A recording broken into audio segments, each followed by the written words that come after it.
ਸਿਆਸਤ, ਵਪਾਰ, ਖੇਡਾਂ ਤੇ ਫਿਲਮ ਜਗਤ ਦੇ ਨਾਲ ਦੇਸ਼ ਦੁਨੀਆ ਦੀ ਹਰ ਵੱਡੀ ਖਬਰ ਦੇ ਲਈ ਹੁਣੇ ਡਾਊਨਲੋਡ ਕਰੋ ਦੇਸ਼ ਦੀ number 1 news app Dainik Savera Times. ਸਤਿ ਸ਼੍ਰੀ ਅਕਾਲ ਜੀ। ਦੈਨਿਕ ਸਵੇਰਾ ਦੇਖ ਰਹੇ ਸਾਰੇ ਹੀ ਦਰਸ਼ਕਾਂ ਦਾ ਬਹੁਤ-ਬਹੁਤ ਸਵਾਗਤ ਹੈ। 12 ਮਈ 2020 ਯਾਨੀ ਕਿ ਇੰਟਰਨੈਸ਼ਨਲ ਨਰਸਿੰਗ ਡੇ ਅੱਜ ਹੈ, ਜਿਸ ਦੇ ਚੱਲਦਿਆਂ ਕਰਫਿਊ ਲੱਗਾ ਹੋਇਆ ਹੈ। ਕਰੋਨਾ ਵਾਇਰਸ ਦਾ ਪੈਂਡੇਮਿਕ ਫੈਲਿਆ ਹੋਇਆ ਹੈ ਪੂਰੀ ਦੁਨੀਆ ਦੇ ਵਿੱਚ। ਲੋਕਡਾਊਨ ਲੱਗਾ ਹੋਇਆ ਹੈ, ਜਿਸ ਕਾਰਨ ਕਾਫੀ ਚੀਜ਼ਾਂ ਠੱਪ ਹੋ ਚੁੱਕੀਆਂ ਨੇ। ਲੋਕਾਂ ਦੀ ਇਨਕਮ ਵੀ ਰੁਕ ਚੁੱਕੀ ਹੈ ਤੇ ਕਾਫੀ ਜ਼ਿਆਦਾ ਸਰਵਾਈਵ ਕਰਨਾ ਪੈ ਰਿਹਾ ਹੈ ਇਸ ਵੇਲੇ ਪ੍ਰਾਈਵੇਟ ਸੈਕਟਰ ਨੂੰ, ਭਾਵੇਂ ਉਹ ਹੈਲਥ ਸੈਕਟਰ ਹੈ ਜਾਂ ਕੋਈ ਵੀ ਇੰਡਸਟਰੀ ਹੈ। ਤੇ ਇਸ ਵੇਲੇ ਸਾਡੇ ਨਾਲ ਮੌਜੂਦ ਨੇ ਜਲੰਧਰ ਦੇ ਮੰਨਤ ਹਸਪੀਟਲ ਤੋਂ ਡਾਕਟਰ ਸ਼ਵੇਤਾ ਨੰਦਾ ਜੀ, ਜੋ ਕਿ ਗਾਇਨੋਕੋਲੋਜਿਸਟ ਵੀ ਨੇ। ਤੇ ਇਸ ਦੌਰਾਨ ਮੈਮ ਸਭ ਤੋਂ ਪਹਿਲਾਂ ਤੁਹਾਡੇ ਨਾਲ ਕੁਐਸਚਨ ਇਹ ਬਣਦਾ ਹੈ ਮੇਰਾ ਜੀ ਕਿ ਲੇਡੀਜ਼ ਨੂੰ, ਭਾਵੇਂ ਉਹ ਹਾਊਸਵਾਈਫਸ ਨੇ ਜਾਂ ਪ੍ਰੋਫੈਸ਼ਨਲਸ ਨੇ, ਇਸ ਪੈਂਡੇਮਿਕ ਕਾਰਨ ਕਿੰਨਾ ਕੁ ਇਫੈਕਟ ਆਇਆ ਹੈ ਜਾਂ ਕਿਸ ਤਰੀਕੇ ਨਾਲ ਇਫੈਕਟ ਕੀਤਾ ਹੈ ਇਸ ਨੇ? ਲੇਡੀਜ਼ ਦੇ ਵਿੱਚ ਵੀ ਜਿੱਦਾਂ ਕਿ ਬਾਕੀ ਵੀ ਸਾਰੀ ਦੁਨੀਆ ਦੇ ਵਿੱਚ ਹੀ ਅੱਜ ਕੱਲ੍ਹ ਜਿਹੜੀ ਹੈਗੀ ਕਰੋਨਾ ਦੀ ਜਿਹੜੀ ਪ੍ਰੋਬਲਮ ਹੈ, ਉਸ ਕਰਕੇ ਕਾਫੀ ਜਿਹੜਾ ਸਟ੍ਰੈਸ ਲੈਵਲ ਹੈ ਇਹ ਹਾਈ ਹੋਇਆ ਹੈ। ਫੈਮਿਲੀ ਲੇਡੀਜ਼ ਦੇ ਉੱਤੇ ਇੱਕ ਐਡੀਸ਼ਨਲ ਰਿਸਪੌਂਸਿਬਿਲਿਟੀ ਹੈ ਕਿ ਉਹਨਾਂ ਨੇ ਆਪਣੇ ਫੈਮਿਲੀ ਦੀ ਵੀ ਲੁੱਕ ਆਫਟਰ ਕਰਨੀ ਹੈਗੀ ਹੈ, ਬੱਚਿਆਂ ਦੀ ਵੀ ਲੁੱਕ ਆਫਟਰ ਕਰਨੀ ਹੈ। ਅੱਜ ਕੱਲ੍ਹ ਲੋਕਡਾਊਨ ਦੇ ਕਰਕੇ ਜਿੱਦਾਂ ਐਡੀਸ਼ਨਲ ਹੈਲਪ ਵੀ ਕਿਸੇ ਨੂੰ ਘਰ ਵਿੱਚ ਨਹੀਂ ਮਿਲ ਰਹੀ, ਔਰ ਖਾਸ ਤੌਰ 'ਤੇ ਜਿਹੜੀਆਂ ਵਰਕਿੰਗ ਲੇਡੀਜ਼ ਹੈ, ਡਾਕਟਰਸ ਹੈਗੀਆਂ, ਪੁਲਿਸ ਦੀਆਂ ਲੇਡੀਜ਼ ਹੈ, ਔਰ ਹੋਰ ਵੀ ਸਫਾਈ ਕਰਮੀ ਹੈਗੇ ਹੈ, ਮੀਡੀਆ ਦੀਆਂ ਇਨਫੈਕਟ, ਤਾਂ ਸਾਰੀ ਹੀ ਲੇਡੀਜ਼ 'ਤੇ ਐਡੀਸ਼ਨਲ ਰਿਸਪੌਂਸਿਬਿਲਿਟੀ ਆਈ ਹੋਈ ਹੈ ਕਿ ਉਹ ਆਪਣਾ ਬਾਹਰ ਦਾ ਕੰਮ ਵੀ ਸਾਰੀਆਂ ਕਰ ਰਹੀਆਂ ਔਰ ਇਸ ਦੇ ਨਾਲ ਨਾਲ ਜਿਹੜਾ ਉਹ ਘਰ ਦੀ ਵੀ ਕੇਅਰ ਕਰ ਰਹੀਆਂ ਹੈਗੀਆਂ। ਬੱਚਿਆਂ ਨੂੰ ਹਾਈਜੀਨ ਦੀਆਂ ਹੈਬਿਟਸ ਸਮਝਾਉਣੀਆਂ, ਉਹਨਾਂ ਨੂੰ ਇੱਕ ਹੈਲਦੀ ਫੂਡ ਪ੍ਰੋਵਾਈਡ ਕਰਨਾ ਤਾਂ ਕਿ ਸਾਰੀ ਫੈਮਿਲੀ ਦੀ ਇਮਿਊਨਿਟੀ ਬਣੀ ਰਹੇ, ਉਹ ਕਿਸੇ ਤਰ੍ਹਾਂ ਦਾ ਕੋਈ ਅਨਹੈਲਦੀ ਫੂਡ ਨਾ ਖਾਣ। ਇਹ ਇੱਕ ਐਡੀਸ਼ਨਲ ਰਿਸਪੌਂਸਿਬਿਲਿਟੀ ਹੈ। ਪਲੱਸ ਜਿਹੜੇ ਸਾਡੇ ਹੈਲਥ ਵਰਕਰਸ ਹੈ, ਉਹ ਆਪਾਂ ਕੰਮ ਕਰ ਰਹੇ ਹਾਂ ਬਾਹਰ, ਘਰ ਤੋਂ ਬਾਹਰ ਜਾ ਕੇ ਜਦੋਂ ਕੰਮ ਕਰਦੇ ਹਾਂ ਤਾਂ ਅਸੀਂ ਘਰ ਵਾਪਸ ਆਉਂਦੇ ਹਾਂ ਤਾਂ ਇੱਕ ਫੇਅਰ ਬਣਿਆ ਰਹਿੰਦਾ ਕਿ ਕਈ ਅਸੀਂ ਬਾਹਰੋਂ ਕੋਈ ਐਸੀ ਇਨਫੈਕਸ਼ਨ ਲਿਆ ਕੇ ਆਪਣੇ ਘਰ ਦੇ ਵਿੱਚ ਤਾਂ ਨਹੀਂ ਇੰਟਰੋਡਿਊਸ ਕਰ ਰਹੇ। ਤਾਂ ਇਸ ਦੇ ਲਈ ਸਪੈਸ਼ਲ ਪ੍ਰੀਕਾਸ਼ਨ ਸਭ ਲੈ ਰਹੇ ਹੈਗੇ ਹੈ ਕਿ ਫੁੱਲ ਕਲੀਨਲੀਨੈਸ ਮੇਨਟੇਨ ਕਰਕੇ ਘਰ ਆ ਕੇ ਵੀ, ਕਿ ਕੋਈ ਵੀ ਤੁਸੀਂ ਬਾਹਰ ਦਾ ਜਿੱਦਾਂ ਯੂ ਚੇਂਜ ਯੋਰ ਕਲੋਥਸ, ਔਰ ਘਰ ਦੇ ਬਾਹਰ ਜਦੋਂ ਵੀ ਨਿਕਲਦੇ ਹੋ ਤਾਂ ਅਸੀਂ ਗਲਵਸ ਪਾ ਰਹੇ ਹਾਂ, ਮਾਸਕ ਪਾ ਰਹੇ ਹਾਂ, ਤਾਂ ਇਸ ਤਰ੍ਹਾਂ ਦੀ ਪ੍ਰੀਕਾਸ਼ਨਸ। ਪਲੱਸ ਬੱਚਿਆਂ ਨੂੰ ਵੀ ਹੈਂਡ ਵਾਸ਼ਿੰਗ ਸਿਖਾਉਣਾ, ਹੈਂਡ ਹਾਈਜੀਨ ਸਿਖਾਉਣਾ ਕਿ ਉਹ ਬਾਰ-ਬਾਰ ਆਪਣਾ ਫੇਸ ਟੱਚ ਨਾ ਕਰਨ, ਇਹ ਸਭ ਕਰਨਾ ਪੈ ਰਿਹਾ। ਤੇ ਮੈਮ ਇਸ ਦੇ ਦੌਰਾਨ ਇੱਕ ਕੁਐਸਚਨ ਇਹ ਵੀ ਬਣਦਾ ਆ ਸਾਡਾ ਕਿ ਰੈਗੂਲਰ OPDs ਦੇ ਵਿੱਚ ਪਹਿਲਾਂ ਨਾਲੋਂ ਕਿੰਨਾ ਕੁ ਡਿਫਰੈਂਸ ਆਇਆ ਹੈ ਕੋਵਿਡ-19 ਦੇ ਆਉਣ ਤੋਂ ਬਾਅਦ ਇਸ ਕਰਫਿਊ ਦੇ ਵਿੱਚ?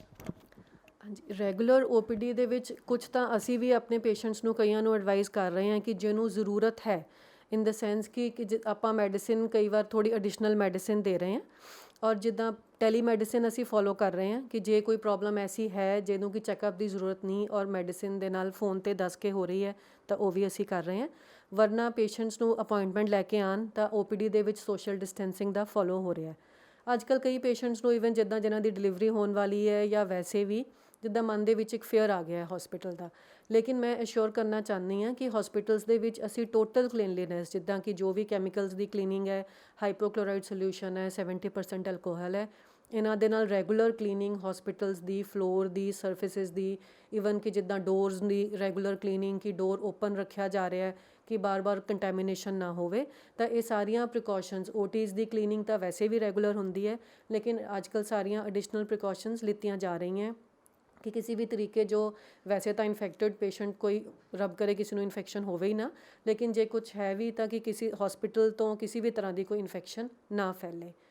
ਔਰ ਦੂਸਰੀ ਚੀਜ਼ ਹੈ ਕਿ ਜੋ ਫੇਅਰ ਈਵਨ ਪੇਸ਼ੈਂਟਸ ਨੂੰ ਇੱਕ ਪ੍ਰੈਗਨੈਂਸੀ ਦੇ ਵਿੱਚ ਹੈ ਕਿ ਜੇ ਕਈ ਪੇਸ਼ੈਂਟ ਸਾਡੇ ਦੂਰੋਂ ਮੰਨ ਲਓ ਆਊਟ ਆਫ ਸਿਟੀ ਦੇ ਨਹੀਂ ਵੀ ਆ ਪਾ ਰਹੇ ਤਾਂ ਉਹ ਹੈਲਦੀ ਡਾਈਟ ਲੈਣ ਔਰ ਆਪਣੇ ਜਿੱਦਾਂ ਆਇਰਨ, ਕੈਲਸ਼ੀਅਮ, ਵਿਟਾਮਿਨ ਦੀਆਂ ਟੈਬਲੇਟਸ ਅਸੀਂ ਦੇਈਦੀਆਂ, ਔਰ ਕੋਈ ਅਲਾਰਮ ਸਿੰਪਟਮ ਨਾ ਹੋਵੇ ਪੇਸ਼ੈਂਟ ਦੇ ਵਿੱਚ ਕਿ ਕੋਈ ਬਲੀਡਿੰਗ ਹੈ ਜਾਂ ਤੇਜ਼ ਦਰਦ ਹੈ, ਇਸ ਤਰ੍ਹਾਂ ਦਾ ਕੋਈ ਸਿੰਪਟਮ ਹੈ ਤਾਂ ਪੇਸ਼ੈਂਟਸ ਨੂੰ ਸਾਡੇ ਕੋਲ ਆਉਣ ਦੀ ਜ਼ਰੂਰਤ ਹੈ।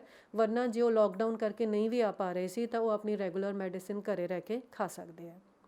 ਅਤੇ ਜਿਹੜੇ ਡਿਲੀਵਰੀ ਲਈ ਆ ਰਹੇ ਹੈ, ਆਪਾਂ ਉਹਨਾਂ ਨੂੰ ਇਹ ਪ੍ਰੀਕਾਸ਼ਨ ਦੇ ਰਹੇ ਹਾਂ ਕਿ ਜੋ ਅਟੈਂਡੈਂਟਸ ਹੈਗੇ ਆ, ਕਿ ਜੋ ਐਡਮਿਟਡ ਪੇਸ਼ੈਂਟ ਦੇ ਅਟੈਂਡੈਂਟ ਬਹੁਤ ਜ਼ਿਆਦਾ ਨਾ ਆਉਣ, ਕਿ ਸਿਰਫ 1 ਜਾਂ 2 ਰਿਕੁਆਇਰਡ ਹੈ ਜੋ ਅਟੈਂਡੈਂਟ ਆਉਣ, ਉਹ ਵੀ ਮਾਸਕ ਦੀ ਯੂਜ਼ੇਜ ਕਰਨ ਔਰ ਸੋਸ਼ਲ ਡਿਸਟੈਂਸਿੰਗ ਫੋਲੋ ਕਰਨ, ਤਾਂ ਕੋਈ ਸੇਫਟੀ ਦੇ ਨਾਲ ਹੀ ਸਾਰਾ ਕੁਝ ਹੋ ਸਕਦਾ ਹੈ, ਕੋਈ ਐਸੀ ਟੈਨਸ਼ਨ ਦੀ ਗੱਲ ਨਹੀਂ ਹੈ। ਇਸ ਮੌਕੇ 'ਤੇ ਸਾਡੇ ਨਾਲ ਇਸ ਵੇਲੇ ਗੈਸਟਰੋ ਸਪੈਸ਼ਲਿਸਟ ਡਾਕਟਰ ਮੋਹਿਤ ਨੰਦਾ ਜੀ ਵੀ ਮੌਜੂਦ ਨੇ, ਜਿਨ੍ਹਾਂ ਨਾਲ ਆਪਾਂ ਗੱਲਬਾਤ ਕਰਾਂਗੇ ਕਿ ਸਰ ਪੈਂਡੇਮਿਕ ਦੇ ਦੌਰਾਨ ਗੈਸਟਰੋ ਦੇ ਵਿੱਚ ਕਿੰਨਾ ਕੁ ਚੇਂਜ ਆਇਆ ਹੈ। ਹੌਸਪੀਟਲ ਪ੍ਰਾਈਵੇਟ ਸੈਕਟਰ ਦੇ ਵਿੱਚ ਲੋਕ ਜਿਹੜੇ ਮਰੀਜ਼ ਆਉਂਦੇ ਸੀ ਪਹਿਲਾਂ ਨਾਲੋਂ ਹੁਣ ਤੱਕ ਕਿੰਨਾ ਕੁ ਫਰਕ ਪਿਆ ਇਸ ਚੀਜ਼ ਦਾ? ਮਰੀਜ਼ ਵਧੇ ਨੇ ਕਿ ਘਟੇ ਨੇ? ਨਮਸਕਾਰ ਜੀ। ਗੈਸਟ੍ਰੋ ਪ੍ਰੋਬਲਮਸ ਕਾਫੀ ਵੱਧ ਗਈਆਂ ਹੈ ਇਸ ਪੈਂਡੈਮਿਕ ਦੇ ਦੌਰਾਨ, ਕਿਉਂਕਿ ਇਹ ਬਟ ਐਕਸਪੈਕਟਡ ਹੀ ਹੁੰਦਾ ਹੈ ਕਿ ਜਦੋਂ ਵੀ ਕੋਈ ਸਾਡੇ ਮਾਈਂਡ 'ਤੇ ਸਟ੍ਰੈਸ ਹੁੰਦਾ ਹੈ, ਜਿੱਦਾਂ ਲੋਕੀ ਅੱਜ ਕੱਲ੍ਹ ਕਾਫੀ ਟੈਨਸ਼ਨ 'ਚ ਹੀ ਰਹਿੰਦੇ ਹਨ ਕਿ ਕੋਵਿਡ ਕਰਕੇ ਕੀ ਚੱਲ ਰਿਹਾ ਹੈ, ਕਿੰਨੀ ਦੇਰ ਚੱਲੇਗਾ, ਔਰ ਫਾਈਨੈਂਸ਼ੀਅਲ ਪ੍ਰੋਬਲਮ ਸਾਰਿਆਂ ਨੂੰ ਹੋ ਰਹੀਆਂ। ਅਤੇ ਇਸ ਚੀਜ਼ ਦੇਖਿਆ ਜਾਂਦਾ ਹੈ ਕਿ ਪੇਟ ਦੀ ਪ੍ਰੋਬਲਮ ਜਿੱਦਾਂ ਗੈਸ, ਐਸਿਡਿਟੀ, ਪੇਟ ਦਰਦ ਹੋਣਾ, ਭੁੱਖ ਨਹੀਂ ਲੱਗਣੀ, ਜਾਂ ਟੋਇਲਟ ਦੀ ਗੜਬੜ ਹੋ ਜਾਣੀ, ਕੌਨਸਟੀਪੇਸ਼ਨ ਹੋ ਜਾਣੀ, ਜਾਂ ਡਾਇਰੀਆ ਹੋ ਜਾਣਾ, ਇੱਦਾਂ ਦੇ ਕਾਫੀ ਪ੍ਰੋਬਲਮ ਸਾਡੇ ਪੇਸ਼ੈਂਟ ਫੇਸ ਕਰਨੇ। ਤੇ ਸਰ ਇਸ ਲੋਕਡਾਊਨ ਦੌਰਾਨ, ਕਰਫਿਊ ਦੌਰਾਨ ਇੱਕ ਚੀਜ਼ ਸਾਹਮਣੇ ਆਈ ਹੈ ਕਿ ਲੋਕ ਜੰਕ ਫੂਡ ਘੱਟ ਖਾ ਰਹੇ ਨੇ, ਬਾਹਰ ਦਾ ਖਾਣਾ ਹੁਣ ਬਿਲਕੁਲ ਨਹੀਂ ਮਿਲ ਰਿਹਾ ਉਹਨਾਂ ਨੂੰ ਖਾਣਾ, ਤੇ ਉਸ ਦੇ ਨਾਲ ਕਿੰਨਾ ਕੁ ਇਜ਼ਾਫਾ ਹੋਇਆ ਹੈ ਜਾਂ ਕਿੰਨਾ ਕੁ ਘਾਟਾ ਹੋਇਆ ਹੈ ਲੋਕਾਂ ਦੀ ਸਿਹਤ ਦੇ ਵਿੱਚ, ਖਾਸ ਤੌਰ 'ਤੇ ਪੇਟ ਰਿਲੇਟਡ ਪ੍ਰੋਬਲਮਸ ਨੂੰ? ਇਹ ਤੁਸੀਂ ਬੜਾ ਹੀ ਵੈਲਿਡ ਪੁਆਇੰਟ ਚੱਕਿਆ ਹੈ। ਇਹਦਾ ਇੱਕ ਇਨਡਾਇਰੈਕਟ ਫਾਇਦਾ ਅਸੀਂ ਦੇਖ ਰਹੇ ਹਾਂ ਕਿ ਪਹਿਲਾਂ ਇਸ ਮੌਸਮ 'ਚ ਸਾਡੇ ਕੋਲ ਜੌਂਡਿਸ ਦੇ ਪੇਸ਼ੈਂਟ ਕਾਫੀ ਆ ਜਾਂਦੇ ਸਨ। ਹੁਣ ਜਿੱਦਾਂ ਬਾਹਰੋਂ ਖਾਣਾ ਪੀਣਾ ਬੰਦ ਹੋ ਗਿਆ ਹੈ, ਲੋਕੀ ਸੈਨੀਟਰੀ ਹੈਬਿਟਸ ਨੂੰ ਬੜੀ ਅੱਛੀ ਤਰ੍ਹਾਂ ਫੋਲੋ ਕਰ ਰਹੇ ਹਨ, ਗਵਰਨਮੈਂਟ ਦੀ ਗਾਈਡਲਾਈਨਸ ਨੂੰ ਲੋਕੀ ਫੋਲੋ ਕਰਦੇ ਹਨ। ਇਸ ਕਰਕੇ ਕੁਝ ਬਿਮਾਰੀਆਂ 'ਚ ਹੀ ਗਿਰਾਵਟ ਦੇਖੀ ਗਈ ਹੈ, ਜੋ ਜੌਂਡਿਸ ਹੋ ਗਿਆ, ਪੇਟ ਖਰਾਬ ਹੋਣਾ, ਇਹ ਪੇਸ਼ੈਂਟ ਸਾਡੇ ਘੱਟ ਗਏ ਹਨ। ਸੋ ਇੱਕ ਇਹ ਫਾਇਦਾ ਤਾਂ ਹੋ ਰਿਹਾ ਹੈ। ਸਰ, ਤੇ ਜਿਹੜੇ ਲੋਕਾਂ ਨੂੰ ਘਰ ਬੈਠ ਕੇ ਹੁਣ ਪੇਟ ਦੀਆਂ ਪ੍ਰੋਬਲਮਸ ਵੱਧ ਰਹੀਆਂ ਨੇ, ਉਸ ਦੇ ਪਿੱਛੇ ਰੀਜ਼ਨ ਕੀ ਹੈ? ਰੀਜ਼ਨ ਜਿੱਦਾਂ ਮੈਂ ਪਹਿਲਾਂ ਵੀ ਕਹਿ ਰਿਹਾ ਸੀ ਕਿ ਜਦੋਂ ਵੀ ਮਾਈਂਡ 'ਤੇ ਸਟ੍ਰੈਸ ਹੁੰਦਾ ਹੈ, ਇੱਕ ਬੋਡੀ ਦਾ ਨੈਚੁਰਲ ਰਿਐਕਸ਼ਨ ਹੀ ਹੁੰਦਾ ਕਿ ਪੇਟ 'ਚ ਹੀ ਹਾਰਮੋਨਸ ਵੱਧਦੇ ਹਨ, ਉਹਦੇ ਕਰਕੇ ਐਸਿਡਿਟੀ ਵੱਧ ਜਾਂਦੀ ਹੈ। ਤਾਂ ਕਈਆਂ ਨੂੰ ਐਸਿਡ ਬਣਦਾ ਹੈ, ਕਈਆਂ ਨੂੰ ਛਾਤੀ 'ਚ ਜਲਨ ਹੁੰਦੀ ਹੈ, ਕਈਆਂ ਦਾ ਪੇਟ ਭਾਰੀ ਦਾ ਫੀਲਿੰਗ ਰਹਿੰਦੀ ਹੈ, ਭੁੱਖ ਮਾਰੀ ਜਾਂਦੀ ਹੈ। ਇਹ ਕਈ ਪ੍ਰੋਬਲਮਸ ਅਸੀਂ ਅੱਜ ਕੱਲ੍ਹ ਦੇ ਟਾਈਮ 'ਚ ਜ਼ਿਆਦਾ ਦੇਖ ਰਹੇ ਹਾਂ, ਜਿਹਦੇ ਕਰਕੇ ਪੇਸ਼ੈਂਟ ਸਾਡੇ ਥੋੜ੍ਹੇ ਘਬਰਾ ਜਾਂਦੇ ਹਨ, ਸਾਨੂੰ ਫੋਨ 'ਤੇ ਪੁੱਛਦੇ ਹਨ, ਆਪਣੀ ਦਵਾਈਆਂ ਬਾਰੇ ਪੁੱਛਦੇ ਰਹਿੰਦੇ ਹਨ। ਤੇ ਸਰ, ਦੇਖਣ ਨੂੰ ਮਿਲਿਆ ਹੈ ਇੰਡੀਆ ਦੇ ਵਿੱਚ ਸਪੈਸ਼ਲੀ ਕਿ ਕੁਝ ਜਿਹੜੇ ਕਰੋਨਾ ਪੋਜ਼ਿਟਿਵ ਲੋਕ ਨੇ, ਉਹਨਾਂ ਪੇਸ਼ੈਂਟਸ ਦੇ ਵਿੱਚ ਵੈਸੇ ਇਹ ਬਿਮਾਰੀ ਏਸਿਮਟੋਮੈਟਿਕ ਹੈ, ਪਰ ਕਈ ਲੋਕਾਂ ਨੂੰ ਡਾਇਰੀਐਟਿਕ ਪ੍ਰੋਬਲਮਸ ਵੀ ਆ ਰਹੀਆਂ ਇਸ ਦੇ ਹੋਣ ਦੇ ਨਾਲ। ਤੇ ਕਿੰਨਾ ਕੁ ਵਾਜਿਬ ਹੈ ਕਿ ਇੱਕ ਕਰੋਨਾ ਪੋਜ਼ਿਟਿਵ ਨੂੰ ਗੈਸਟ੍ਰੋ ਪ੍ਰੋਬਲਮਸ ਹੋ ਸਕਦੀਆਂ ਨੇ ਸਿੰਪਟਮਸ ਦੇ ਤੌਰ 'ਤੇ? ਇਹ ਤੁਸੀਂ ਬੜਾ ਹੀ ਸਾਇੰਟੀਫਿਕ ਪੁਆਇੰਟ ਫਿਰ ਪੁੱਛਿਆ ਹੈ। ਕਈ ਸਟੱਡੀਜ਼ ਵਰਲਡ 'ਚ ਹੋ ਰਹੀਆਂ ਹਨ ਜਿਸ 'ਚ ਇਹ ਦੱਸਿਆ ਗਿਆ ਹੈ ਕਿ ਕਈ ਸਾਡੇ ਪੇਸ਼ੈਂਟਸ ਜਿਨ੍ਹਾਂ ਨੂੰ ਬੁਖਾਰ ਖਾਂਸੀ ਨਹੀਂ ਹੈ, ਲੇਕਿਨ ਉਹ ਜਿਹੜੇ ਕਰੋਨਾ ਪੋਜ਼ਿਟਿਵ ਨਿਕਲਦੇ ਹਨ, ਉਹਨਾਂ 'ਚ ਪ੍ਰੈਜ਼ੈਂਟਿੰਗ ਸਿੰਪਟਮ ਐਕਚੁਅਲੀ ਪੇਟ ਦਾ ਵੀ ਹੋ ਸਕਦਾ ਹੈ। ਯਾਨੀ ਕਿ ਜਿੱਦਾਂ ਮੈਂ ਕਹਿ ਰਿਹਾ ਸੀ ਕਿ ਪੇਟ ਦਰਦ ਜਾਂ ਪੇਟ ਖਰਾਬ ਹੋਣਾ could be a presenting symptoms. So ਇਹੀ ਨਹੀਂ ਕਿ ਕਰੋਨਾ ਪੇਸ਼ੈਂਟਸ 'ਚ ਪੇਟ ਇਨਵੋਲਵ ਨਹੀਂ ਹੁੰਦਾ। ਕਈ ਸਟੱਡੀਜ਼ ਵਰਲਡ 'ਚ ਦੱਸ ਰਹੀਆਂ ਹਨ ਕਿ ਕਈ ਪੇਸ਼ੈਂਟ ਸਾਨੂੰ ਸਿਰਫ ਗੈਸਟ੍ਰੋ ਪ੍ਰੋਬਲਮਸ ਨਾਲ ਹੀ ਪ੍ਰੈਜ਼ੈਂਟ ਕਰ ਲੈਂਦੇ ਹਨ। ਇਸ ਲਈ ਜਦੋਂ ਵੀ ਕੋਈ ਪੇਸ਼ੈਂਟ ਦੀ ਪੇਟ ਦੀ ਪ੍ਰੋਬਲਮ ਠੀਕ ਨਹੀਂ ਹੋ ਰਹੀ ਹੈ ਤਾਂ ਸਾਨੂੰ ਕਰੋਨਾ ਦਾ ਆਈਡੀਆ ਵੀ ਮਨ 'ਚ ਰੱਖਣਾ ਚਾਹੀਦਾ ਹੈ, ਤਾਂ ਪੇਸ਼ੈਂਟ ਦੇ ਟੈਸਟ ਬਾਰੇ ਸੋਚਣਾ ਚਾਹੀਦਾ ਹੈ। ਤੇ ਸਰ, ਇਸ ਦੇ ਪ੍ਰੀਕਾਸ਼ਨਸ ਲਈ ਜਾਂ ਇਸ ਦੀ ਪ੍ਰੀਵੈਂਸ਼ਨ ਦੇ ਲਈ ਕੀ ਸਟੈਪਸ ਜਾਂ ਕੀ ਮੇਜਰਸ ਲੈਣੇ ਚਾਹੀਦੇ ਨੇ? ਪੇਟ ਦੀ ਪ੍ਰੋਬਲਮ ਜਿੱਦਾਂ ਮੈਂ ਦੱਸ ਰਿਹਾ ਕਾਫੀ ਜ਼ਿਆਦਾ ਕਾਮਨ ਵੱਧ ਗਈਆਂ ਹਨ। ਸੋ ਮੈਂ ਹਰ ਆਪਣੇ ਸੁਣਨ ਵਾਲੇ ਦਰਸ਼ਕ ਨੂੰ ਕਹੂੰਗਾ ਕਿ ਪਹਿਲੀ ਗੱਲ ਤਾਂ ਘਬਰਾਉਣਾ ਨਹੀਂ ਚਾਹੀਦਾ ਕਰੋਨਾ ਤੋਂ। ਕਰੋਨਾ ਇੱਕ ਪ੍ਰੋਬਲਮ ਹੈ, ਅਸੀਂ ਸਾਰੇ ਫੇਸ ਕਰ ਰਹੇ ਹਾਂ। ਸਭ ਲੋਕ ਇਕੱਠੇ ਹੋ ਕੇ ਪੋਜ਼ਿਟਿਵ ਰਹੀਏ, ਇਸ ਪ੍ਰੋਬਲਮ ਨੂੰ ਡੀਲ ਕਰਨਾ ਸਿੱਖੀਏ, ਆਪਣੀ ਪੂਰੀ ਤਿਆਰੀ ਰੱਖੀਏ। ਇਸ 'ਚ ਮੈਂ ਕਹਿਣਾ ਚਾਹੂੰਗਾ ਕਿ ਜੇ ਤੁਹਾਨੂੰ ਪੇਟ ਦੀ ਪ੍ਰੋਬਲਮ ਵੱਧਦੀ ਹੈ ਤਾਂ ਆਪਣੇ ਡਾਕਟਰ ਨਾਲ ਜ਼ਰੂਰ ਕੰਸਲਟ ਕਰੋ। Doctors are always ready to help you. Phone 'ਤੇ ਜੇ ਦਿੱਕਤ ਜ਼ਿਆਦਾ ਆਉਂਦੀ ਹੈ ਤਾਂ ਹਸਪੀਟਲ ਆ ਕੇ ਵੀ ਅਸੀਂ ਆਪਣੀ ਪੇਸ਼ੈਂਟਸ ਦੀ ਹੈਲਪ ਕਰਦੇ ਪਏ ਹਾਂ। ਸੋ ਹੁਣ ਗੱਲਬਾਤ ਕਰਦੇ ਹਾਂ ਦੁਬਾਰਾ ਡਾਕਟਰ ਸ਼ਵੇਤਾ ਨੰਦਾ ਜੀ ਦੇ ਨਾਲ ਕਿ ਮੈਮ, ਬੀਇੰਗ ਅ ਮਦਰ, ਕਿੰਨਾ ਕੁ ਇਫੈਕਟ ਕੀਤਾ ਹੈ ਇਸ ਪੈਂਡੈਮਿਕ ਨੇ ਇੱਕ ਮਦਰ ਨੂੰ, ਭਾਵੇਂ ਉਹ ਇੱਕ ਹਾਊਸਵਾਈਫ ਹੈ, ਭਾਵੇਂ ਉਹ ਇੱਕ ਪ੍ਰੋਫੈਸ਼ਨਲ ਮਦਰ ਹੈ? ਹਾਂਜੀ, ਜਿਸ ਤਰ੍ਹਾਂ ਮੈਂ ਤੁਹਾਨੂੰ ਪਹਿਲਾਂ ਵੀ ਆਪਣੀ ਇਹ ਗੱਲ ਹੋ ਰਹੀ ਸੀ ਇਸ ਬਾਰੇ ਕਿ ਮਦਰਸ 'ਤੇ ਇੱਕ ਉਹਨਾਂ ਦਾ ਕੰਮ ਡਬਲ ਤੋਂ ਵੀ ਟ੍ਰਿਪਲ ਹੋ ਗਿਆ ਕਿ ਉਹ ਸਾਰਾ ਘਰ ਦੀ ਲੁੱਕ ਆਫਟਰ ਵੀ ਕਰ ਰਹੀਆਂ, ਆਪਣੀ ਹੈਲਥ ਦੀ ਲੁੱਕ ਆਫਟਰ ਕਰ ਰਹੀਆਂ, ਕਿਉਂਕਿ ਜੇ ਮਦਰ ਹੈਲਦੀ ਹੋਏਗੀ ਤਾਂ ਹੀ ਉਹ ਆਪਣੇ ਬੱਚਿਆਂ ਨੂੰ ਹੈਲਦੀ ਰੱਖੇਗੀ ਔਰ ਉਹਨਾਂ ਦੀ ਪ੍ਰੋਪਰ ਲੁੱਕ ਆਫਟਰ ਕਰੇਗੀ। ਤਾਂ ਇਸ ਤਰ੍ਹਾਂ ਕਾਫੀ ਲੇਡੀਜ਼ ਇਹ ਫੀਲ ਕਰ ਰਹੀਆਂ ਔਰ ਉਹਨਾਂ 'ਤੇ ਇਹ ਐਡੀਸ਼ਨਲ ਹੈਗਾ, ਬਟ ਉਹ ਪੂਰੀ ਆਪਣੀ ਕਹਿ ਲਓ ਕਿ ਬੈਸਟ ਐਫਰਟ ਦੇ ਨਾਲ ਇਸ ਦਾ ਸਾਹਮਣਾ ਕਰ ਰਹੀਆਂ ਔਰ ਉਹ ਆਪਣਾ ਵੀ ਧਿਆਨ ਰੱਖ ਰਹੀਆਂ ਔਰ ਆਪਣੀ ਫੈਮਿਲੀ ਨੂੰ ਵੀ ਨਾਲ ਲੈ ਕੇ ਤੁਰ ਰਹੀਆਂ, ਬਹੁਤ ਅੱਛੀ ਕੇਅਰ ਕਰ ਰਹੀਆਂ। ਮੈਮ, ਜਿਹੜੀਆਂ ਪ੍ਰੋਫੈਸ਼ਨਲ ਮਦਰਸ ਨੇ ਜਿਨ੍ਹਾਂ ਨੂੰ ਇਸ ਲੋਕਡਾਊਨ ਦੇ ਵਿੱਚ ਵੀ ਕੰਮ ਕਰਨਾ ਪੈ ਰਿਹਾ ਹੈ, ਉਹਨਾਂ ਲਈ ਇਨ ਕੇਸ ਉਹਨਾਂ ਨੂੰ ਬਾਹਰ ਜਾਣਾ ਪੈਂਦਾ ਵਰਕਿੰਗ ਦੇ ਲਈ ਜਾਂ ਕੁਝ, ਇੱਕ ਮਦਰਸ ਲਵ ਹੁੰਦਾ ਹੈ ਜਿਹਦੇ ਕਰਕੇ ਕਿ ਡਿਸਟੈਂਸ ਫਿਰ ਵੀ ਕੋਵਿਡ-19 ਕਾਰਨ ਇੱਕ ਬਹੁਤ ਜ਼ਿਆਦਾ ਰਿਸਕ ਹੁੰਦਾ ਹੈ ਕਿ ਅਸੀਂ ਕਿਤੇ ਕੈਰੀਅਰ ਨਾ ਬਣ ਜਾਏ ਇਸ ਚੀਜ਼ ਦਾ। ਸੋ ਉਸ ਦੇ ਵਿੱਚ ਕਿੰਨਾ ਕੁ ਚੇਂਜ ਆਇਆ ਜਾਂ ਉਸ ਨੇ ਕਿੰਨਾ ਕੁ ਉਹ ਮਦਰਸ ਲਵ ਨੂੰ ਇਫੈਕਟ ਕੀਤਾ? ਹਾਂਜੀ, ਇਹ ਬਹੁਤ ਹੀ ਅੱਜ ਕੱਲ੍ਹ ਇਸ ਤਰ੍ਹਾਂ ਦੀ ਡਿਸਟੈਂਸਿੰਗ, ਈਵਨ ਜੋ ਲੇਡੀਜ਼ ਫਰੰਟ 'ਤੇ ਕੰਮ ਕਰ ਰਹੀਆਂ, ਜੋ ਕਰੋਨਾ ਵਾਰੀਅਰਸ ਹੈਗੀਆਂ, ਬਹੁਤ ਸਾਰੀ ਐਸੀਆਂ ਜੋ ਕਿ ਆਪਣੇ ਬੱਚਿਆਂ ਨੂੰ ਕਲੋਜ਼ ਡਿਸਟੈਂਸ ਤੋਂ ਨਹੀਂ ਮਿਲ ਰਹੀਆਂ, ਤਾਂ ਕਿ ਇਸ ਡਰ ਨਾਲ ਕਿ ਸਾਡੇ ਬੱਚਿਆਂ ਨੂੰ ਕੋਈ ਇਨਫੈਕਸ਼ਨ ਨਾ ਜਾਵੇ। ਚਾਹੇ ਉਹ ਵਰਕ ਪਲੇਸ 'ਤੇ ਆਪਾਂ PPE ਕਿੱਟ ਪਾ ਰਹੇ ਹਾਂ, ਗਲਵਸ ਪਾ ਰਹੇ ਹਾਂ, face shield, and face mask. ਇਹਨਾਂ ਚਾਰਾਂ ਚੀਜ਼ਾਂ ਦਾ ਜਿੱਦਾਂ ਮੰਨ ਲਓ ਅਸੀਂ ਹਸਪੀਟਲ EMPLOYEES ਵੀ ਹੈ ਔਰ ਬਾਕੀ ਵੀ ਮੈਂ ਦੇਖਿਆ ਹੈ ਕਿ ਕਾਫੀ ਫੀਲਡਸ ਦੇ ਵਿੱਚ ਸਭ ਇਹ ਯੂਜ਼ ਕਰ ਰਹੇ ਹੈ। ਲੇਕਿਨ ਫਿਰ ਵੀ ਇੱਕ ਐਡੀਸ਼ਨਲ ਡਬਲ ਪ੍ਰੀਕੌਸ਼ਨ ਕਿ ਇਹ ਸਾਰਾ ਪ੍ਰੋਪਰ ਤਰੀਕੇ ਨਾਲ ਗਲਵਜ਼ ਐਂਡ PPE ਪਾਏ ਜਾਣ, ਉਤਾਰੇ ਜਾਣ ਤਾਂ ਕਿ ਕੋਈ ਇਨਫੈਕਸ਼ਨ ਨਾ ਹੋਵੇ। ਘਰ ਜਾ ਕੇ ਫਿਰ ਤੁਸੀਂ ਹੈਂਡ ਵਾਸ਼ ਕਰਕੇ ਔਰ ਸਾਰਾ ਆਪਣਾ ਜਿਹੜੇ ਵੀ ਹੈਗੇ ਕਿ ਬਾਹਰ ਦੇ ਸ਼ੂਜ਼ ਵੀ ਕਾਫੀ ਲੋਕ ਅਸੀਂ ਬਾਹਰ ਹੀ ਉਤਾਰ ਕੇ ਔਰ ਬੱਚਿਆਂ ਨੂੰ ਕਿ ਦੂਸਰੇ ਰੂਮ ਤੋਂ ਹੀ ਜਾਂ ਦੂਰੋਂ ਹੀ ਕਿ ਮਿਲ ਲਿਆ, ਪਿਆਰ ਦੀ ਉਹਨਾਂ ਨਾਲ ਗੱਲ ਕਰ ਲਈ ਕਿ ਉਹਨਾਂ ਨੂੰ ਇਨਕਰੇਜਮੈਂਟ ਮਿਲ ਜਾਏ। ਔਰ ਈਵਨ ਜਿਹੜੇ ਘਰ ਦੇ ਬਜ਼ੁਰਗ ਹੈਗੇ ਆ, ਬੱਚਿਆਂ ਦੀ ਕੇਅਰ ਤੋਂ ਇਲਾਵਾ ਬਜ਼ੁਰਗਾਂ ਦੀ ਕੇਅਰ ਦੀ ਜ਼ਿੰਮੇਵਾਰੀ ਵੀ ਲੇਡੀਜ਼ 'ਤੇ ਹੀ ਹੁੰਦੀ ਹੈ ਆਮ ਤੌਰ 'ਤੇ। ਤਾਂ ਇਸ ਕਰਕੇ ਬਜ਼ੁਰਗਾਂ ਨਾਲ ਵੀ ਉਹਨਾਂ ਦਾ ਪੂਰਾ ਧਿਆਨ ਵੀ ਰੱਖਿਆ ਜਾਵੇ, ਲੇਕਿਨ ਉਹਨਾਂ ਤੋਂ ਇੰਨਾ ਕਲੋਜ਼ ਜਿੱਦਾਂ ਕਿ 1 ਫੀਟ ਦਾ ਡਿਸਟੈਂਸ ਜੋ ਅਸੀਂ ਕਹਿ ਰਹੇ ਹਾਂ ਉਹ ਮੇਨਟੇਨ ਕਰਕੇ ਘਰ ਦੇ ਬਜ਼ੁਰਗਾਂ ਤੋਂ, ਖਾਸ ਤੌਰ 'ਤੇ ਜੇ ਕੋਈ ਡਾਇਬਟਿਕ ਹੈ, ਕੋਈ ਹਾਰਟ ਪ੍ਰੋਬਲਮ ਹੈ ਤਾਂ ਉਹਨਾਂ ਤੋਂ ਵੀ ਇੱਕ ਸੇਫ ਡਿਸਟੈਂਸ ਰੱਖ ਕੇ। ਇਸ ਕਰਕੇ ਇਮੋਸ਼ਨਲੀ ਨੈਚੁਰਲੀ ਲੇਡੀਜ਼ 'ਤੇ ਬਹੁਤ ਜ਼ਿਆਦਾ ਇਫੈਕਟ ਹੋ ਰਿਹਾ ਹੈ। ਬੱਚੇ ਵੀ ਦਿਲ ਤੋਂ ਡਰੇ ਹੋਏ ਹੈ ਲੇਕਿਨ ਲੇਡੀਜ਼ ਵੀ, ਪਰ ਫਿਰ ਵੀ ਇਹ ਹੈ ਮੈਂ ਇਸ ਚੀਜ਼ ਨੂੰ ਸੈਲਿਊਟ ਕਰਦੀ ਹਾਂ ਕਿ ਸਾਡੇ ਇੰਡੀਆ ਦੀ ਲੇਡੀਜ਼ ਵੀ ਔਰ ਇਨਫੈਕਟ ਵਰਲਡ ਓਵਰ ਹੀ ਜੋ ਸਾਡੇ ਕਰੋਨਾ ਵਾਰੀਅਰਸ ਹੈਗੇ ਆ ਉਹ ਆਪਣਾ ਧਿਆਨ ਰੱਖ ਰਹੇ ਆ ਔਰ ਪੂਰਾ ਆਪਣਾ ਦਿਲ ਪੱਕਾ ਕਰਕੇ ਤਾਂ ਕਿ ਕਿਸੇ ਨੂੰ ਉਹਨਾਂ ਦੀ ਟੈਨਸ਼ਨ ਦਾ ਮਹਿਸੂਸ ਵੀ ਨਾ ਹੋਵੇ, ਕਿਉਂਕਿ ਜੇ ਉਹ ਆਪ ਉਹਨਾਂ ਦਾ ਮੋਰਲ ਅਪ ਰਹੇਗਾ ਤਾਂ ਹੀ ਉਹ ਫੈਮਿਲੀ ਨੂੰ ਬੂਸਟ ਅਪ ਕਰਨਗੇ। ਤਾਂ ਇਸ ਤਰੀਕੇ ਨਾਲ ਉਹ ਆਪਣੇ ਬੱਚਿਆਂ ਦਾ ਔਰ ਫੈਮਿਲੀ ਦਾ ਪੂਰਾ ਕੇਅਰ ਕਰ ਰਹੇ ਹੈ। ਤੁਸੀਂ ਬਹੁਤ ਅੱਛੀ ਗੱਲ ਕੀਤੀ ਕਿ ਜੇਕਰ ਉਹ ਆਪਣਾ ਮੋਰਾਲ ਹਾਈ ਰੱਖਣਗੇ ਤੇ ਆਪਣੀ ਫੈਮਲੀਜ਼ ਦਾ ਵੀ ਮੋਰਾਲ ਹਾਈ ਰੱਖ ਸਕਦੇ ਨੇ, ਉਹਨਾਂ ਦੀ ਹੌਸਲਾ ਅਫਜ਼ਾਈ ਤੇ ਕਰ ਹੀ ਸਕਦੇ ਨੇ। ਪਰ ਕਿਤੇ ਨਾ ਕਿਤੇ ਇਮੋਸ਼ਨਲੀ ਇਸ ਚੀਜ਼ ਨੂੰ ਦੇਖਿਆ ਗਿਆ ਹੈ ਕਿ ਇਸ ਚੀਜ਼ ਨੇ ਮਾਂ ਦੇ ਪਿਆਰ ਨੂੰ ਵੀ ਇਫੈਕਟ ਜ਼ਰੂਰ ਕੀਤਾ ਹੈ। ਦੂਸਰੇ ਪਾਸੇ ਇੱਕ ਸਰਵੇ ਸਾਹਮਣੇ ਆਇਆ ਹੈ ਰੀਸੈਂਟਲੀ ਜੋ ਕਿ ਕਾਫੀ ਮੀਡੀਆ ਨੇ ਹਾਈਲਾਈਟ ਵੀ ਕੀਤਾ ਕਿ ਆਉਣ ਵਾਲੇ ਸਮੇਂ ਦੇ ਵਿੱਚ ਜਿਹੜੀ ਪੋਪੂਲੇਸ਼ਨ ਹੈ ਉਹ ਬਹੁਤ ਜ਼ਿਆਦਾ ਵਧਣ ਵਾਲੀ ਹੈ। ਸੋ ਇਹ ਕਿੰਨੀ ਕੁ ਵਾਜਿਬ ਚੀਜ਼ ਹੈ ਕਿ ਇਹ ਰਿਲੇਟਿਵਲੀ ਐਕਚੁਅਲੀ ਸਹੀ ਗੱਲ ਹੈ ਜਾਂ ਲੋਕਾਂ ਦੇ ਵਿੱਚ ਅਵੇਅਰਨੈਸ ਹੈ ਇਸ ਚੀਜ਼ ਨੂੰ ਲੈ ਕੇ? ਖੈਰ ਇਸ ਬਾਰੇ ਲੋਕਾਂ ਦੇ ਵਿੱਚ ਅਵੇਅਰਨੈਸ ਕਾਫੀ ਹੈਗੀ ਹੈ ਔਰ ਇਸ ਦੀ ਸਟੱਡੀਜ਼ ਵੀ ਹੋ ਰਹੀਆਂ। ਇਨਫੈਕਟ ਇਹਦੇ 'ਚ ਹਰ ਤਰ੍ਹਾਂ ਦੀ ਪੋਪੂਲੇਸ਼ਨ ਹੈਗੀ ਹੈ। ਨੋਰਮਲ ਜਿਹੜੇ ਹੈਗੇ ਆ ਉਹ ਸਾਡੇ ਕੋਲ ਕਾਫੀ ਲੇਡੀਜ਼ ਔਰ ਕਪਲਸ ਇਸ ਲਈ ਐਡਵਾਈਸ ਲਈ ਆ ਵੀ ਰਹੇ ਹੈ ਕਿ ਜਿਨ੍ਹਾਂ ਨੂੰ ਇਹ ਪਲੈਨਿੰਗ ਅੱਗੇ ਨਹੀਂ ਚਾਹੀਦੀ, ਫੈਮਿਲੀ ਜਿਨ੍ਹਾਂ ਦੀ ਕੰਪਲੀਟ ਹੈ ਉਹ ਸਾਡੇ ਕੋਲ ਆ ਕੇ ਜਾਂ ਫੋਨ 'ਤੇ ਸਾਰੀ ਸਲਾਹ ਲੈ ਕੇ ਆਪਣੇ ਪ੍ਰੋਪਰ ਕੰਟਰਾਸੈਪਸ਼ਨ ਫੋਲੋ ਕਰ ਰਹੇ ਹੈ। ਔਰ in the other hand it is like a part of life ਕਿ ਜਿੱਦਾਂ ਆਪਾਂ ਕਹੀਦਾ ਕਿ ਲਾਈਫ ਗੋਜ਼ ਔਨ। ਤਾਂ ਸਾਡੇ ਕੋਲ ਜੋ ਵੀ ਹੈ, ਕਿਉਂਕਿ ਹੁਣ ਕੁਛ ਮਹੀਨੇ ਹੋ ਗਏ ਆ ਇਸ ਲੋਕਡਾਊਨ ਨੂੰ ਔਰ ਕਰੋਨਾ ਦੀ ਸਥਿਤੀ ਨੂੰ, ਤਾਂ ਪੂਰੇ ਵਰਲਡ ਦੇ ਵਿੱਚ ਜਿੱਦਾਂ ਡਿਲੀਵਰੀਜ਼ ਹੋ ਵੀ ਰਹੀਆਂ ਨੇ, ਨਵੀਂ ਲਾਈਫ ਆ ਵੀ ਰਹੀ ਹੈ। ਔਰ ਇਨਫੈਕਟ ਜਿੱਦਾਂ ਖਾਸ ਤੌਰ 'ਤੇ ਜਿੱਦਾਂ ਅਸੀਂ ਇਨਫਰਟੀਲਿਟੀ ਨਾਲ ਵੀ ਡੀਲ ਕਰੀਦਾ ਹੈ ਤਾਂ ਪਿੱਛੇ ਇਵਨ ਇੰਟਰਨੈਸ਼ਨਲ ਫੋਰਮ 'ਤੇ ਕੁਝ ਸਪੈਸ਼ਲਿਸਟ ਦੀ ਗੱਲ ਹੋ ਰਹੀ ਸੀ ਤਾਂ ਉਹ ਕਹਿ ਰਹੇ ਆ ਕਿ ਇੱਕ ਤਰ੍ਹਾਂ ਨਾਲ ਫੈਕੰਡਿਟੀ ਜੇ ਵੱਧ ਰਹੀ ਹੈ ਤਾਂ ਜਿਨ੍ਹਾਂ ਨੂੰ ਕਪਲਸ ਨੂੰ ਇਹ ਪਲੈਨਿੰਗ ਕਰਨੀ ਸੀ ਤਾਂ ਉਹਨਾਂ ਲਈ ਇੱਕ ਤਰੀਕੇ ਨਾਲ ਇਹ, ਕਿਉਂਕਿ ਲੋਕ ਘਰ 'ਚ ਹੈਗੇ ਆ, ਆਪਣੇ ਕੰਮ ਦੇ ਸਟ੍ਰੈਸ ਤੋਂ ਦੂਰ ਹੈ, ਤਾਂ ਉਸ ਤਰੀਕੇ ਨਾਲ ਕਪਲਸ ਨੂੰ ਇਹਦਾ ਕੁਛ ਨੂੰ ਫਾਇਦਾ ਵੀ ਹੋ ਰਿਹਾ ਹੈ। ਇਹ ਕਾਫੀ ਕੰਟਰੀਜ਼ ਦੇ ਵਿੱਚ ਇਸ ਤਰ੍ਹਾਂ ਮਹਿਸੂਸ ਕੀਤਾ ਜਾ ਰਿਹਾ ਹੈ। ਲੇਕਿਨ ਬਾਕੀ ਜੋ ਸਾਡੇ ਜ਼ਿੰਮੇਵਾਰ ਕਪਲਸ ਹੈਗੇ ਆ ਜਿਨ੍ਹਾਂ ਦੀ ਫੈਮਿਲੀ ਕੰਪਲੀਟ ਹੈ ਉਹ ਆ ਕੇ ਪੂਰੀ ਜ਼ਿੰਮੇਵਾਰੀ ਨਾਲ ਸਾਡੇ ਤੋਂ ਆਪਣੀ ਕੰਟਰਾਸੈਪਟਿਵ ਐਡਵਾਈਸ ਲੈ ਰਹੇ ਆ ਔਰ ਅਸੀਂ ਉਹਨਾਂ ਨੂੰ ਦੱਸ ਰਹੇ ਹਾਂ ਕਿ ਕਿਸ ਤਰ੍ਹਾਂ ਬੈਸਟ ਉਹ ਅਵੋਇਡ ਕਰ ਸਕਦੇ ਆ ਐਸੀ ਸਿਚੁਏਸ਼ਨ ਨੂੰ। ਸੋ ਮਤਲਬ ਇੰਡੀਆ ਦੇ ਲੋਕਾਂ ਦੇ ਵਿੱਚ ਇੰਨੀ ਕੁ ਸਮਝਦਾਰੀ, ਇੰਨੀ ਕੁ ਅਵੇਅਰਨੈਸ ਹੈ ਕਿ ਇਹ ਜੋ ਇੱਕ ਅਫਵਾਹ ਕਹਿ ਲਈਏ ਜਾਂ ਇਹ ਜਿਹੜਾ ਸਰਵੇ ਨਿਕਲਿਆ ਹੈ ਉਸ ਦਾ ਜਿਹੜਾ ਰਿਜ਼ਲਟ ਹੈ ਉਹ ਕਿਤੇ ਨਾ ਕਿਤੇ ਗਲਤ ਜ਼ਰੂਰ ਹੈ ਕਿ ਆਉਣ ਵਾਲੇ ਸਮੇਂ ਦੇ ਵਿੱਚ ਉਸ ਡਿਜ਼ਾਸਟਰ ਦੇ ਨਾਲ ਪੋਪੂਲੇਸ਼ਨ ਬੂਸਟਅਪ ਨਹੀਂ ਹੋਣ ਵਾਲੀ। ਦੇਖੀਏ ਜੋ ਪੋਪੂਲੇਸ਼ਨ ਐਕਸਪਲੋਜਨ ਹੈ ਉਹ ਤਾਂ ਡੈਫੀਨੇਟਲੀ ਇੰਡੀਆ ਦੇ ਲਈ ਇੱਕ ਪ੍ਰੋਬਲਮ ਹੈ, ਜਿਹੜੇ ਵੀ ਜਿਸ ਤਰ੍ਹਾਂ ਦੇ ਓਵਰ ਪੋਪੂਲਸ ਕੰਟਰੀਜ਼ ਹੈ। ਲੇਕਿਨ ਜੋ ਮੇਰੇ ਕਹਿਣ ਦਾ ਮਤਲਬ ਹੈ ਕਿ ਅਸੀਂ ਆਪਣੇ ਵੱਲੋਂ ਲੋਕਾਂ ਨੂੰ ਐਜੂਕੇਟ ਕਰਨ ਦੀ ਪੂਰੀ ਕੋਸ਼ਿਸ਼ ਕਰ ਰਹੇ ਹਾਂ।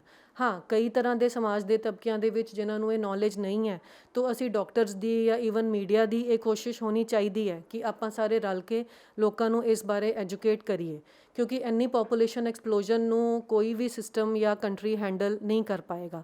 ਤਾਂ ਸਾਨੂੰ ਸਾਰਿਆਂ ਨੂੰ ਸਮਝਦਾਰੀ ਵਰਤਣੀ ਚਾਹੀਦੀ ਹੈ ਕਿ ਕੱਲ੍ਹ ਨੂੰ ਇਹ ਨਾ ਹੋਵੇ ਕਿ ਆਪਾਂ ਇੱਕ ਸਮੱਸਿਆ ਤੋਂ ਲੜਦੇ ਲੜਦੇ ਕੋਈ ਹੋਰ ਸਮੱਸਿਆ ਆਪਣੀ ਵਧਾ ਲਈਏ। ਤਾਂ ਇਸ ਕਰਕੇ ਤੁਹਾਡਾ ਵੀ ਔਰ ਸਾਡਾ ਵੀ ਸਾਰਿਆਂ ਦਾ ਮਿਲ ਕੇ ਕੰਮ ਹੈ ਕਿ ਲੋਕਾਂ ਨੂੰ ਇਸ ਬਾਰੇ ਐਜੂਕੇਟ ਕਰੀਏ। ਅਤੇ ਮੈਮ ਇਸ ਪੈਂਡੇਮਿਕ ਦੇ ਚੱਲਦਿਆਂ ਲੇਡੀਜ਼ ਨੂੰ ਕਿਹੜੀਆਂ ਪ੍ਰੀਕਾਸ਼ਨਸ ਵਰਤਣੀਆਂ ਚਾਹੀਦੀਆਂ ਨੇ? ਲੇਡੀਜ਼ ਨੂੰ ਇੱਕ ਤਾਂ ਆਪਣਾ ਜਿਹੜਾ ਮੇਨ ਹੈਗਾ ਹੈ ਕਿ ਸਾਨੂੰ ਇਸ ਟਾਈਮ 'ਤੇ ਇਮਿਊਨਿਟੀ ਬੂਸਟਿੰਗ ਦੀ ਜ਼ਰੂਰਤ ਹੈ, ਜੋ ਕਿ ਆਪਣਾ home cooked healthy food fresh ਹੈ ਔਰ ਇਮਿਊਨਿਟੀ ਬੂਸਟਿੰਗ ਚੀਜ਼ਾਂ ਜੋ ਕਿ ਆਪਣੇ ਇੰਡੀਅਨ ਸਿਸਟਮ ਦੇ ਵਿੱਚ ਵੀ ਕਹਿ ਰਹੇ ਹੈ, ਜਿੱਦਾਂ ਸਾਡੇ ਪ੍ਰਾਈਮ ਮਿਨਿਸਟਰ ਜੀ ਨੇ ਵੀ ਕਿਹਾ ਸੀ ਕਿ ਕੋਈ ਨੈਚੁਰਲ ਹਰਬਸ ਦਾ ਜਾਂ ਜੋ ਤੁਲਸੀ, ਅਦਰਕ, ਹਲਦੀ ਜੋ ਕਿ ਚੀਜ਼ਾਂ ਘਰ ਘਰ ਦੇ ਵਿੱਚ ਅਵੇਲੇਬਲ ਹੈ, ਇਸ ਤਰ੍ਹਾਂ ਦਾ ਯੂਜ਼ੇਜ ਕਰਕੇ ਐਂਡ ਫਰੂਟਸ ਦੀ ਯੂਜ਼ੇਜ ਦੇ ਨਾਲ ਫਰੂਟਸ, ਨਟਸ, ਇਹ ਸਭ ਇਮਿਊਨਿਟੀ ਬਿਲਡਿੰਗ ਫੂਡਸ ਹੈਗੇ ਆ, ਇਹਨਾਂ ਦੀ ਜ਼ਿਆਦਾ ਇਨਟੇਕ ਹੋਣੀ ਚਾਹੀਦੀ ਹੈ। ਔਰ ਵਿਟਾਮਿਨ ਸੀ ਜਿਹੜਾ ਕਿ ਖਾਸ ਤੌਰ ਤੇ ਫਰੂਟਸ ਦੇ ਵਿੱਚ ਹੈਗਾ, ਔਰ ਇਵਨ ਵਿਟਾਮਿਨ ਸੀ ਦੀਆਂ ਟੈਬਲੇਟਸ ਹੈ ਜੋ ਕਿ ਕੈਮਿਸਟ ਤੋਂ ਮਿਲ ਜਾਂਦੀਆਂ, ਤਾਂ ਇਹਦੇ ਲੈਣ ਦੇ ਨਾਲ ਜਿੱਦਾਂ ਕੋਲਡ ਔਰ ਇਸ ਤਰ੍ਹਾਂ ਦੇ ਇਨਫੈਕਸ਼ਨ ਤੋਂ ਬਚਾਅ ਹੋ ਸਕਦਾ ਹੈ। ਸੋ ਤੁਸੀਂ ਸੁਣਿਆ ਕਿ ਕਿਸ ਤਰੀਕੇ ਦੇ ਨਾਲ ਲੇਡੀਜ਼ ਨੂੰ ਵੀ ਇਫੈਕਟ ਤੇ ਕੀਤਾ ਹੈ, ਬਟ ਦੇ ਕੈਨ ਟੇਕ ਪ੍ਰੀਵੈਂਸ਼ਨਸ। ਤੇ ਆਪਾਂ ਹੁਣ ਗੱਲ ਕਰਦੇ ਹਾਂ ਡਾਕਟਰ ਮੋਹਿਤ ਨੰਦਾ ਜੀ ਦੇ ਨਾਲ ਦੁਬਾਰਾ ਕਿ ਸਰ ਇਸ ਇਫੈਕਟ ਦੇ ਵਿੱਚ, ਇਸ ਕੋਵਿਡ-19 ਦੇ ਇਫੈਕਟ ਦੇ ਵਿੱਚ ਕਿੰਨਾ ਕੁ ਵਾਜਿਬ ਰਹੇਗਾ ਲੋਕਾਂ ਨੂੰ ਇਹ ਗੱਲ ਕਹਿਣਾ ਕਿ ਤੁਸੀਂ ਆਪਣੇ ਪੇਟ ਦਾ ਖਿਆਲ ਕਿਸ ਤਰੀਕੇ ਨਾਲ ਰੱਖਣਾ ਹੈ ਤੇ ਕਿਹੜੀਆਂ ਪ੍ਰੀਕਾਸ਼ਨਸ ਹੋਣਗੀਆਂ ਆਉਣ ਵਾਲੇ ਸਮੇਂ ਦੇ ਵਿੱਚ ਵੀ? मैं अपने सारे सुनने वालों को दसना चाहूँगा कि प्लीज़ सब लोग अपना एक हेल्दी लाइफस्टाइल जारी रखो, जिस चीज़ की मैं रिक्वेस्ट करूँगा कि एटलीस्ट वॉक सारे लोग ਅਸੀਂ ਕਰ ਸਕਦੇ ਹਾਂ। ਆਪਣਾ ਖਾਣਾ ਪੀਣਾ ਟਾਈਮ ਤੇ ਖਾਣਾ ਚਾਹੀਦਾ ਕਿ ਬ੍ਰੇਕਫਾਸਟ ਲੰਚ ਡਿਨਰ ਜਿੱਦਾਂ ਇੱਕ ਸੈਟ ਪੈਟਰਨ ਹੁੰਦਾ ਕਿ ਇਸ ਟਾਈਮ ਤੇ ਅਸੀਂ ਲੈਣਾ ਹੈ ਉਹ ਜ਼ਰੂਰ ਲੈਣ। ਇੱਕ ਵੈਲ ਬੈਲੈਂਸ ਨਿਊਟ੍ਰੀਸ਼ੀਅਸ ਡਾਈਟ, ਘਰ ਦਾ ਖਾਣਾ ਬੈਸਟ ਮੰਨਿਆ ਜਾਂਦਾ ਹੈ, ਜਿਸ 'ਚ ਸਾਰੇ ਸਾਡੇ ਪ੍ਰੋਟੀਨ ਕੈਲਸ਼ੀਅਮ ਵਿਟਾਮਿਨ ਮਿਨਰਲ ਹੁੰਦੇ ਹਨ, ਉਹੀ ਲੈਣੇ ਚਾਹੀਦੇ ਹਨ। ਪਹਿਲਾਂ ਵੀ ਅਸੀਂ ਕਿਹਾ ਸੀ ਬਾਹਰਲਾ ਜੰਕ ਫੂਡ ਖਾਣਾ ਤਾਂ ਕਾਫੀ ਘਟ ਗਿਆ ਹੈ, ਸੋ ਘਰ ਦਾ ਖਾਣਾ ਬੈਸਟ ਮੰਨਿਆ ਗਿਆ ਹੈ, ਉਹ ਪਲੀਜ਼ ਆਪਣੇ ਟਾਈਮ ਤੇ ਲਓ। ਆਪਣੀ ਰੈਗੂਲਰ ਐਕਸਰਸਾਈਜ਼ ਵਗੈਰਾ ਜ਼ਰੂਰ ਕਰੋ। ਜਿੱਦਾਂ ਸਰਕਾਰ ਸਾਨੂੰ ਦੱਸਦੀ ਰਹਿੰਦੀ ਹੈ ਕਿ ਅਸੀਂ ਜੋ ਚੀਜ਼ਾਂ ਕਰਨੀਆਂ ਕਿ ਮਾਸਕ ਪਾ ਕੇ ਰੱਖਣਾ ਹੈ, ਆਪਣੇ ਹੱਥ ਧੋਂਦੇ ਰਹਿਣਾ ਹੈ, ਸੈਨੀਟਾਈਜੇਸ਼ਨ ਨੂੰ ਬਹੁਤ ਇੰਪੋਰਟੈਂਸ ਦੇਣੀ ਹੈ, social distancing is the main word. ਇਹ ਜੇ ਅਸੀਂ ਸਾਰੇ ਲੋਕ ਫੋਲੋ ਕਰਾਂਗੇ ਤਾਂ ਸਾਡੀ ਸਾਰਿਆਂ ਦੀ ਹੈਲਥ ਠੀਕ ਰਹੇਗੀ। ਆਉਣ ਵਾਲਾ ਇਹ ਕੰਮ ਹਲੇ ਲੰਬਾ ਚੱਲਣਾ ਹੈ, ਕਰੋਨਾ ਵਾਇਰਸ ਕਦੋਂ ਖਤਮ ਹੋਏਗਾ ਕੋਈ ਨਹੀਂ ਦੱਸ ਸਕਦਾ ਹੈ, ਪਰ ਅਸੀਂ ਸਾਰਿਆਂ ਦੀ ਡਿਊਟੀ ਬਣਦੀ ਹੈ ਕਿ ਅਸੀਂ ਇਹ ਸਾਰੀ ਪ੍ਰੀਕਾਸ਼ਨਸ ਲਈਏ, ਆਪਣੀ ਸਿਹਤ ਦਾ ਖਿਆਲ ਰੱਖੀਏ, ਆਪਣੇ ਘਰ ਵਾਲਿਆਂ ਦੀ ਰਿਸਪੌਂਸਿਬਿਲਟੀ ਲਈਏ, ਬੱਚਿਆਂ ਨੂੰ ਪਿਆਰ ਨਾਲ ਸਮਝਾਈਏ, ਬੜਿਆਂ ਦਾ ਖਿਆਲ ਰੱਖੀਏ, ਔਰ ਲੇਕਿਨ ਫਿਰ ਵੀ ਕੋਈ ਦਿੱਕਤ ਆਉਂਦੀ ਹੈ ਤਾਂ ਆਪਣੇ ਡਾਕਟਰ ਨਾਲ ਕੰਸਲਟ ਜ਼ਰੂਰ ਕਰੀਏ। ਤੇ ਸਰ ਕਾਫੀ ਲੋਕਾਂ ਦੇ ਵਿੱਚ ਇਹ ਚੀਜ਼ ਦੇਖਣ ਨੂੰ ਮਿਲੀ ਹੈ ਕਿ ਲੋਕ ਇਸ ਬਿਮਾਰੀ ਨੂੰ ਲੈ ਕੇ, ਖਾਸ ਤੌਰ ਤੇ ਕੋਵਿਡ-19 ਨੂੰ ਲੈ ਕੇ ਕਾਫੀ ਨੌਨ ਸੀਰੀਅਸ ਨੇ ਜਾਂ ਇਸ ਚੀਜ਼ ਨੂੰ ਲੈ ਕੇ ਚੱਲ ਰਹੇ ਨੇ ਕਿ ਸਾਨੂੰ ਨਹੀਂ ਹੋ ਜਾਏਗਾ। ਇਹ ਕਿੰਨਾ ਕੁ ਸੀਰੀਅਸ ਮੈਟਰ ਹੈ ਤੇ ਲੋਕਾਂ ਨੂੰ ਕਿੰਨਾ ਕੁ ਸੀਰੀਅਸ ਹੋਣਾ ਚਾਹੀਦਾ ਆਉਣ ਵਾਲੇ ਸਮੇਂ ਦੇ ਲਈ ਵੀ? ਬੜਾ ਹੀ ਤੁਹਾਡਾ ਇੰਪੋਰਟੈਂਟ ਕੁਐਸਚਨ ਹੈ। ਸਾਨੂੰ ਸਾਰਿਆਂ ਨੂੰ ਸੀਰੀਅਸ ਹੋਣਾ ਹੀ ਪਏਗਾ। ਇਹ ਵਾਇਰਸ ਸਭ ਜਗ੍ਹਾ ਫੈਲਿਆ ਹੋਇਆ, ਕਿਸ ਨੂੰ ਹੋ ਸਕਦਾ ਹੈ, ਕਿਸੇ ਦੇ ਹੱਥ 'ਚ ਹੀ ਨਹੀਂ ਹੈਗਾ। ਡਾਕਟਰਸ ਨੂੰ ਹੋ ਸਕਦਾ ਹੈ, ਮੀਡੀਆ ਵਾਲਿਆਂ ਨੂੰ ਹੋ ਸਕਦਾ ਹੈ, ਪੁਲਿਸ ਵਾਲੇ ਵਿਚਾਰੇ ਇੰਨਾ ਕੰਮ ਕਰ ਰਹੇ ਹਨ, ਉਹ ਵੀ ਸਫਰ ਕਰ ਰਹੇ ਹਨ। ਸੋ ਇੱਕੋ ਹੀ ਬਚਾਅ ਹੈ ਕਿ ਅਸੀਂ ਪ੍ਰੀਕਾਸ਼ਨਸ ਲਈਏ, ਜੋ ਅਸੀਂ ਕਰ ਸਕਦੇ ਹਾਂ ਪ੍ਰੀਕਾਸ਼ਨਸ ਲਈਏ। ਜਿੱਦਾਂ ਮੈਂ ਕਹਿ ਰਿਹਾ ਸੀ, ਮਾਸਕ ਪਾਈਏ, ਹੱਥ ਧੋਈਏ, ਸੈਨੀਟਾਈਜ਼ਰ ਯੂਜ਼ ਕਰੀਏ। ਇਹੀ ਇੱਕ ਆਪਸ਼ਨ ਹੈ ਸਾਡੇ ਕੋਲ ਜਿਹਨੂੰ ਸਾਨੂੰ ਸਟ੍ਰਿਕਟਲੀ ਫੋਲੋ ਕਰਨਾ ਹੀ ਪਏਗਾ ਆਪਣੇ ਬਚਾਅ ਲਈ। ਤੇ ਸਰ ਇਸ ਪੈਂਡੇਮਿਕ ਦੇ ਦੌਰਾਨ ਇੰਡੀਅਨ ਗਵਰਨਮੈਂਟ ਨੇ ਕੁਝ ਹਿਦਾਇਤਾਂ ਜਾਰੀ ਕੀਤੀਆਂ ਸੀਗੀਆਂ, ਉਹ ਕਿਹੜੀਆਂ ਹਿਦਾਇਤਾਂ ਸੀਗੀਆਂ? ਉਹ ਕਿੰਨੀਆਂ ਕਾਰਗਰ ਰਹੀਆਂ, ਕਿੰਨੀਆਂ ਕੁ ਨਾਕਾਮਯਾਬ ਹੋਈਆਂ?